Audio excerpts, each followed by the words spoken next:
الأمر الثاني من الأمور التي يجب أن تبدأ بالاستعداد لها أن تبدأ في تعويد نفسك على الطاعات. مفيش إنسان في الدنيا يكون بقاله سنة ما فتحش المصحف وهيجي في رمضان يقرأ 3 أجزاء في اليوم، مستحيل، مش منطقي. إنما اللي هيقرأ 3 أجزاء ده مين؟ اللي طول السنة بيقرأ جزء وجزئين، هيجي في رمضان يزود شوية يقول 3، طبيعي. إنما بعض الناس لا يعرف المصحف طريقة.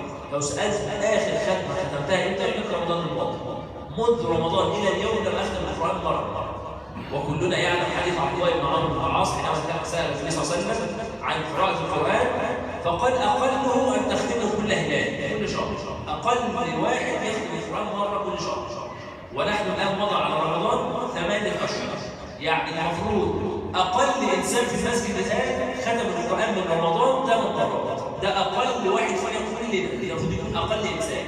هناك من ختم 9، من ختم 10، 20. فكم ختمة من ال8 ختمات ختمتها؟ للأسف بعض الناس لم يختم ولا مرة. فإذا يجب أن تبدأ في تعود نفسك على الطاعات. ابدأ بقى افتح المصحف، الزم نفسك الأسبوع الأول مثلا والله أقرأ صفحة كل يوم، الأسبوع الثاني هيبقى صفحة ونص، الأسبوع الثالث هيبقى صفحتين، الرابع هيبقى 3. فما إن جاء رمضان تلاقي نفسك عايز تتعود تقرأ كل يوم جزء ونص، مفيش مشكلة، لأن أنت بقالك شهر واتنين متعود على كده. أما إن انتظرت إلى رمضان لتقرأ فلن تقرأ شيء، مستحيل. كذلك الصلاة، كذلك الاستغفار، كذلك الصلاة على النبي صلى الله عليه وسلم، كذلك الذكر الصباح والمساء. كل العبادات تعود نفسك عليها، تجاهد نفسك عليها حتى إن جاء رمضان أصبح الأمر لديك يسيرا.